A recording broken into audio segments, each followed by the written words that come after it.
Okay, so hi, and a very warm welcome to everyone who's listening and watching us today. Today, I have with me a very special guest. He is a youth icon in Middle East. He is a best-selling author in Middle East. He has authored Confessions of a War Child trilogy. He has also authored Tale of Tala, as well as Ouch, which was released in October 2020. Today, I have with me Chaker Khazaal. Welcome, Shaker. Thank you so much for this introduction. Thank you, I Simon. know it was very brief and you've achieved a lot more than this. You stand out for a lot more than this.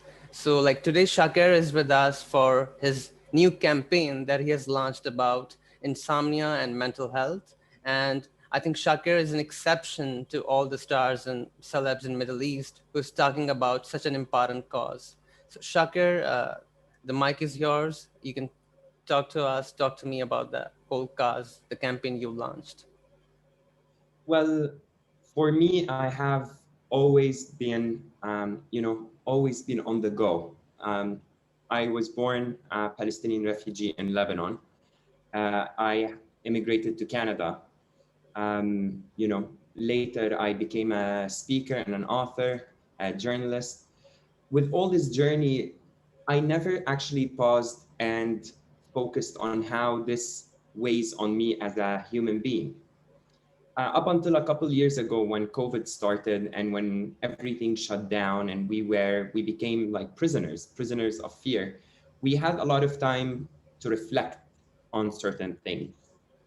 And I had always struggled with insomnia at times. I had struggled with identity crisis. I had struggled with depression at certain times. But I always shied from expressing myself, from saying, I am going through depression. If I'm not leaving my bed and I don't feel motivated to do anything for long and long periods of time, and I'm having dark thoughts, I couldn't even admit to myself that I am actually experiencing a mental struggle, which is depression in this case, or when I'm not sleeping. And so when I stayed in confinement for some time, which we all did for COVID, these thoughts all started coming to mind, and this is what inspired writing my book, Ouch. Now, after having written Ouch and putting it out there and waiting for the Arabic version to come out, I was thinking what actually happened that I feel I'm sleeping better. What actually happened that I feel motivated and I'm doing so many things and I love doing these things. I thought that it's just because I actually admitted to myself that I am going through mental struggles. I admitted to myself, I admitted to friends, to family, I spoke to a therapist. And this all happened in the last months with the whole book experience and the whole COVID experience. And I wanted to share this experience with everyone else. Today we're all going through hardships everywhere in the world. And sometimes it is okay not to be okay. And this tagline, it's okay not to be okay, became the inspiration of 5 videos that I produced with Obsido, and these videos were videos to encourage people to talk about their mental struggles, to express themselves, to seek help from professionals, and not to shy away from actually saying, I am not okay. I'm going through mental struggle, and it is hectic, and it's tiring, and it's draining. And only when we do that, only when we start talking, is when we actually are on the right track to find a solution. The campaign was launched in April. It's 5 videos, every week a video. And it was amazing to see the messages I got. I had to help some people by giving them hotlines available in their countries, giving them access to tools that I myself used, encouraging people to not, to break the stigma. I would like to ask, like, what remained the key motive behind, like, motivating you to, like, continue doing this? Because it's a great cause, and like to stand by it, and like to stand for it, like to stand with the people who suffer from it. There must have been some key motive behind it for you. Well, I relate to this cause. As I said, I suffered from this, and I know how much it weighs people down. And I got to realize how, I don't want to say easy, but how accessible the first step of recovery is. And I do want to see my generation, our generation, I want to see people around producing and making things beautiful. I don't want, people to be living in darkness. No one deserves to live in darkness. And based on my experience with mental struggles and how, the recovery also from each mental struggle I had, it was a moral duty to be sharing, to be sharing that encouragement for people to step up and speak and talk. Can we say that like admitting it and like then speaking out about it has to be the pivotal step towards eliminating it from your life? Like it has to be the first step taken, speaking out about But it. well, I'm not a doctor, and I trust in what doctors, would advise on this Yeah. before I trust anyone. But from personal experience, I noticed that, yeah, when I admitted to myself that I am going through depression, I it's when I started actually having that courage to speak and tell people around me about it, close people around me about it.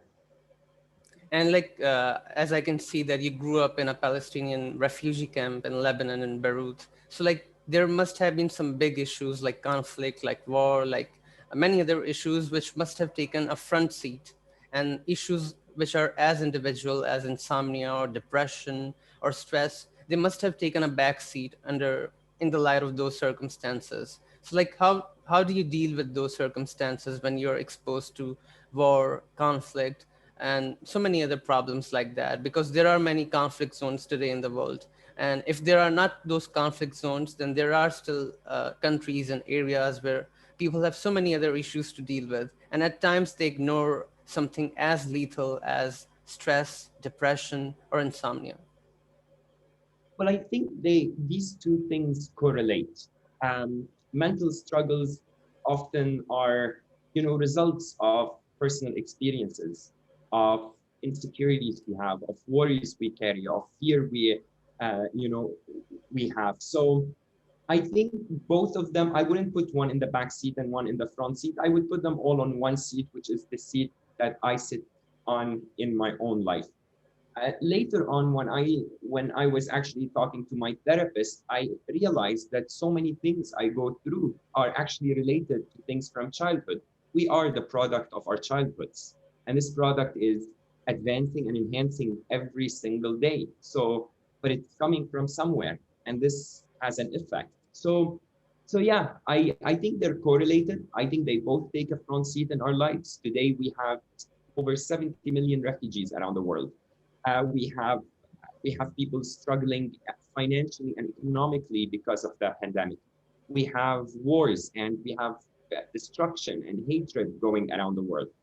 In all this also reflects on us. This weighs on us, and this will become part of who we are. So this is where our mental struggles are part of where we are. So this is where we need to understand what's happening around us, our surrounding. We need to look at who's our support system, who is there for us to help us and support us when we really need it. And like since you just mentioned the childhood part, so like you have your childhood as a refugee in a foreign country, in a country which was not really yours. Like, so like, would you like to share something about your childhood or anything which is related to stress? Well, today, as I was saying, there are so many people living without a home, displaced. This is stressful. This is the definition of stress. In my case, I was lucky that I was born in a very loving environment in Bush Camp in Beirut, in a very supportive family, in a great host country, Lebanon, that I always, loved and appreciated. Um, there were, of course, issues and problems and things, and Lebanon was coming out of the civil war, so there are some, it wasn't the easy way, but this kind of stress from childhood, whether it's what's tomorrow going to be like, things that children shouldn't be thinking about at a very young age. Will we be safe? Will I have work? Um, Children usually dream of what they want to become in the future. Refugee children dream if they are going to become something in the future. You see that this is stressful, and this translates later in life, throughout our experiences. Because, as I said, we are the direct product of our childhood. Like as I did see in the ouch, the whole thing was like kind of reflective of what you saw and like what you did see in the country where you were living in. So like, do you think it's healthy for a writer that their stress or the mental ailment they're suffering from creeps into their writing, like when it starts to like getting visible in their magnum opus, or like whatever name you're gonna call it, to the writing they produce? For me, writing is purely a self-expression, putting my soul, myself on paper and sharing it with the world. With Ouch, it was my cry out to the world. I wanted to talk about so many of these mental struggles, and I wanted to talk about them loud and without any, limits. I wanted to express myself. That's the beauty of writing. It's one of these healing practices. It's one of these sports. It's one of these meditation sessions. It's us. It's the reflection of the writer, the reflection of our feelings, of our thoughts onto paper that we get to share with our readers. I can totally relate to that as a writer, because we have this free space where we can do anything. Like there are no boundaries, no demarcations, no restrictions at all to us. Mhm. So like it is amazing to see that. And like coming to one of the things you did say in your videos in this campaign, you said that it's when the night becomes way too long. It's when the space is only filled with problems, worries, and fatigue. So, like coming to the part where you did say that the night becomes way too long, and like how personally you see this whole thing. That's in the video about insomnia. Yeah, And yeah, I think everyone who has experienced insomnia knows how the night becomes so long. You are sitting in bed, waiting to sleep, tired. You start being like literally in a self prison, and the night becomes way too long. Now, at times I wrote during insomnia nights, and that was one of my ways of doing something while I'm going through, through a lot. And it relates back to your previous question about writing and how it reflects out of us on paper. Um, those nights are tough. And for everyone going through those nights, my personal advice is try to see what is actually worrying you. Try to read, pray, meditate. It all helps. All right. so like basically we can say that try to get to the root cause of it and try to heal that cause, something that has been bothering you like for so long. Yeah, always with everything in science, science taught us that we go back to the root cause for the most effective and fastest solution to a problem. So we apply the science on our mental struggles, and we can most likely see an improvement. And like it is also seen that people they do develop different disorders, like eating disorders related to stress and depression. And those disorders, like they do start as quick healing techniques of sorts. Like for people who resort to them, they think that they can heal their crisis or their problem for a short period of time, but then those tactics and techniques, they develop into a disorder. So like what do you like to say on that, eating disorders related to stress? Now, I cannot talk a lot about eating disorders because I haven't experienced it myself. And as I said, with since we're talking health, I'd rather leave it to the professionals on this. But mental struggles do lead to a lot of problems and issues in us. Disorders are one of the derivatives, and my pure advice there is for people to talk to a therapist when they see something is happening in such way. Yeah. And like do you plan to write anything that is like primarily associated with stress or mental health, like that is like primarily about it? anything, any book or anything that primarily talks on that?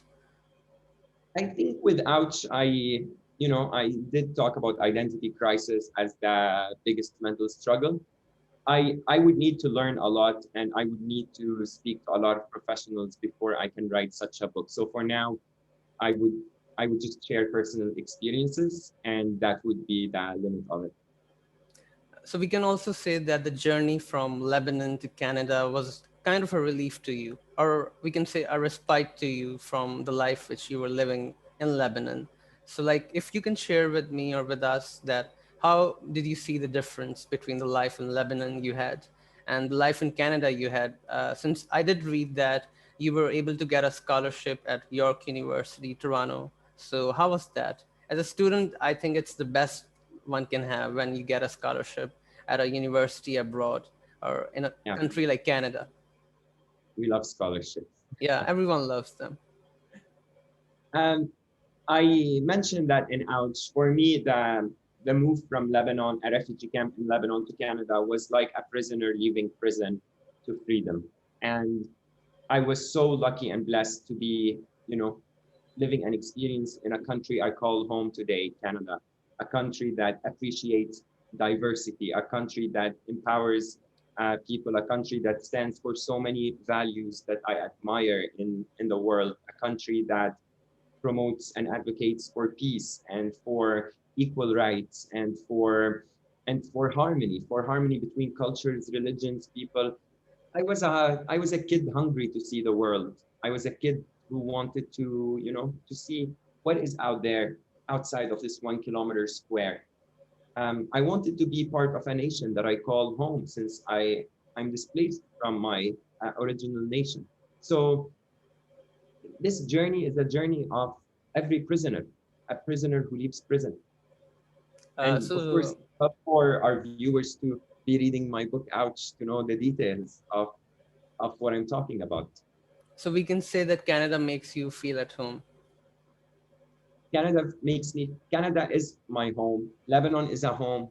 Um, you know, Jerusalem is a home. Tarshiha is a home.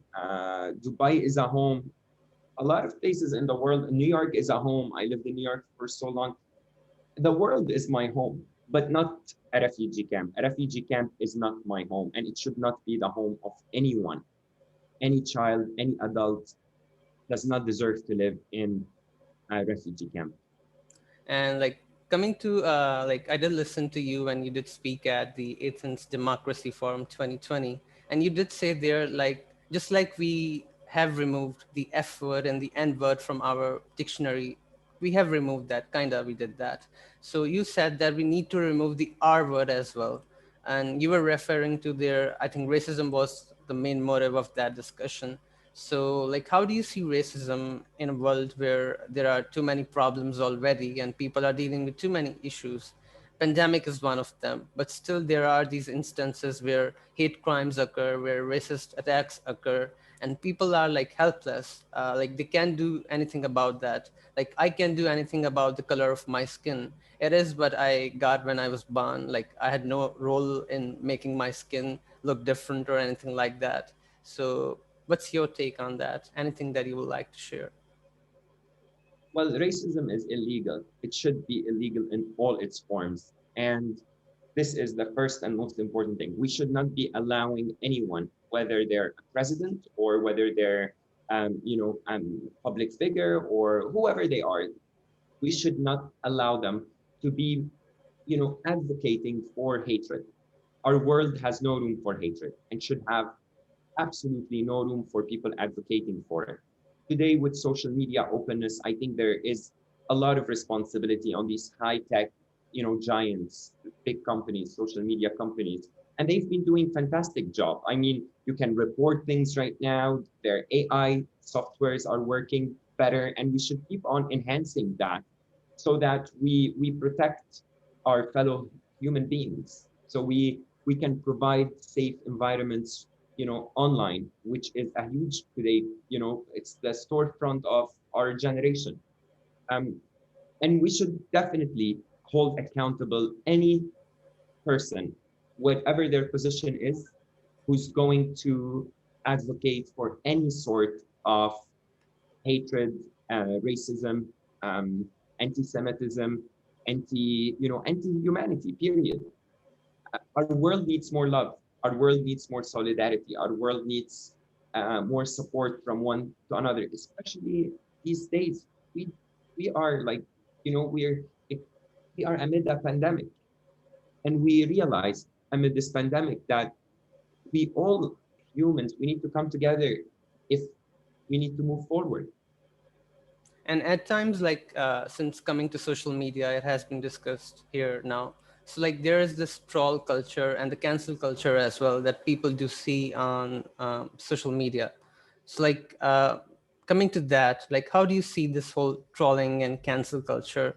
People are being canceled, they are being trolled because of their opinions. Like now people are afraid to express their opinions as well because of this whole culture.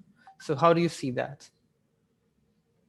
Trolling, bullying, cyberbullying, all these, again, I really see it as an illegal act that I put my trust in social media giant companies to really enhance their AI softwares, to really enhance their monitoring, to keep up the good work in shutting down any troll. And this would be a message to the troll themselves, because a troll, a bully, is someone, going through insecurities. They're experiencing hatred themselves. I think it's a good reminder for them that they need to present a better version of themselves to the world, because that's who the world will respect and that's who the world will appreciate.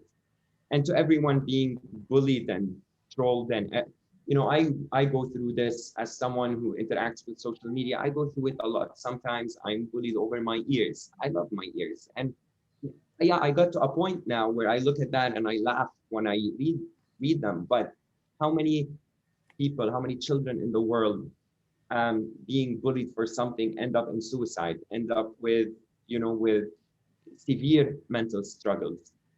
I mean, this is this is a cyber pandemic we have. And because social media is new as well, like it's been around for 15, 16 years, we're still learning and we're still enhancing, and we still need to learn more and more and more until we figure it out. And this is a responsibility that our generation completely has.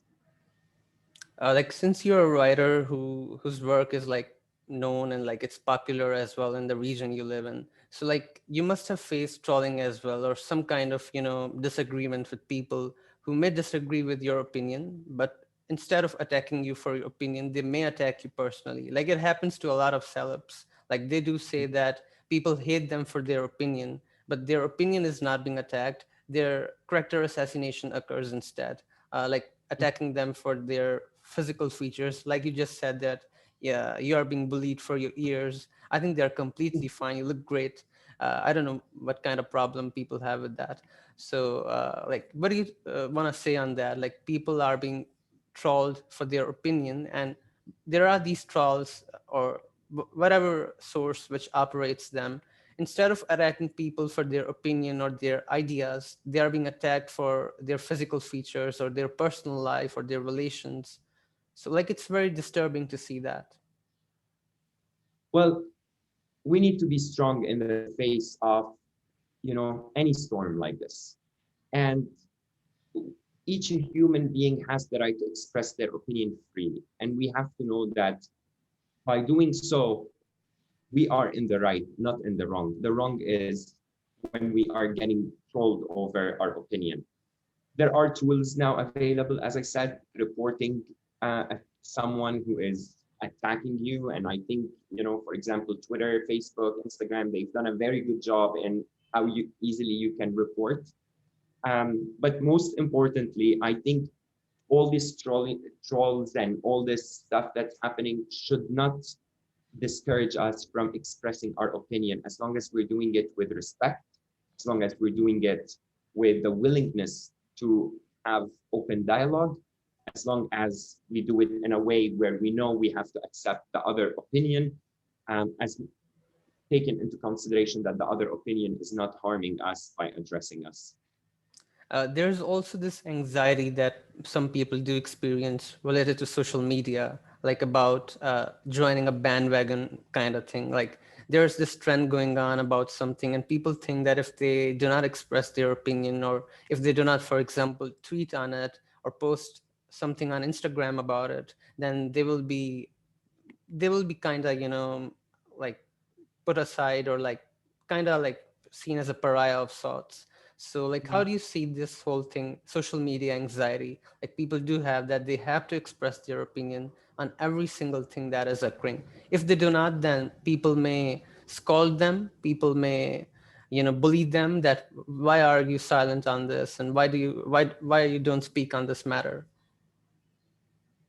I experience this all the time, and it is, and I'm not gonna, hide it. It is draining. Right now, I'm experiencing it with the topic of what's happening in Palestine, Israel, the entire conflict, and I've chosen what to share about it. I've shared things that relates to resolutions, to harmony, to peace, and that is what I've chose to share. And I am getting scolded a lot, like, why don't you show this? Why don't you show that? And at the end of the day, I do know what I stand for. I do know what my values are. I do know what even the values of my platforms are. And I will stick to that. And if someone wants to scold or unfollow, or it's easy to unfollow someone. And if someone feels that I'm not meeting their expectations, um, the unfollow button is super easy. Yeah, like it is. I did see this Mhm. tweet of yours where you shared this article which did mention the children who have died in the conflict on both sides. So like it was Uh, very, I was like delighted to see that you're a Palestinian yourself, but you're seeing the conflict from the two sides. You're not just taking one side and reporting about that one side. You're also talking to people about the casualties on the other side. So that is really something which media needs to do responsibly in today's I, age I, and I'll, time too. I'll tell you one thing about that article, and I'll say it, you know, generally.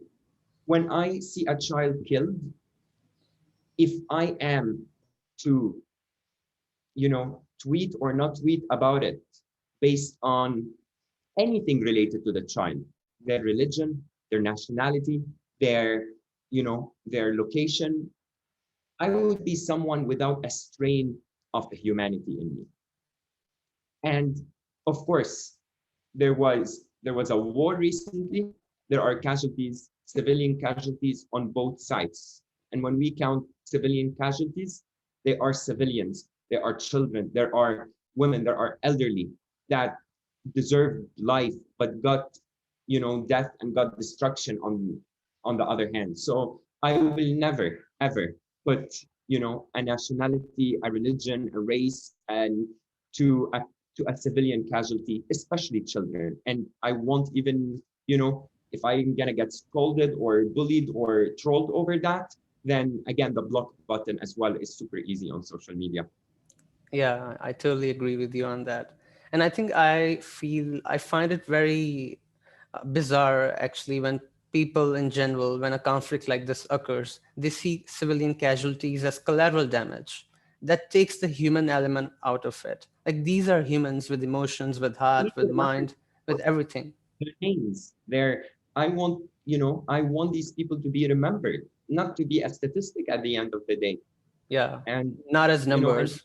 child, I said in my tweet, every child deserves to play with a kite on a beach, not to die from rockets. Deserve to live their dream, not to die of violence. So yeah, there, as I said, with this aspect, my view is very clear on it. Like these were people with normal aspirations. Like these children, they must have dreams, like they must have been willing to do something bigger in life, and now they are no more. So that is something which moves me a lot about a conflict. And I think the best approach towards a conflict should be that it should end, there should be peace, there should be no more war. Both sides, like they should come to a consensus about how to achieve peace, instead of abandoning the discussion table or the dialogue. Mean, the Israel-Palestine issue right now is so complex of everything going on. My focus remains people should not be displaced from their homes, period. So we need to look at the legalities of things going around, and who can actually ensure that these people don't go homeless. That's what's happening in Jerusalem. Rockets, I'm against any rocket going from anywhere to anywhere because I'm against war. I don't promote war. So like, human values are simple and easy, and everyone has a clear understanding of them. But on the ground, with complex and with war and with political games and with terrorism and with extremism and with so many other dark things that happen in our world, we get these human values get threatened, sadly. Now, I would like to ask you, like, if there is any message you would like to give to the youth today in a world which has conflict and pandemic. I'm gonna say a couple quotes that I really, really like, and that's gonna be my message. As I said, it's okay not to be okay. Let's express ourselves, talk to people around us. And there's a quote I love, that hard storms make better sailors. So let's learn how to sail through this, and we have been learning. Let's ensure we sail forward and not go through a standstill. That was really heartwarming. And thank you, Shaker. It's indeed an Thank honor you. for me to have this conversation with you. You're Thank you so inspiring much. and inspirational at the same time. Thank you. Thank you so much. And I'm glad and I'm happy that we got to talk about mental struggles, because breaking the silence is breaking the stigma, is the first step to healing. So thank you.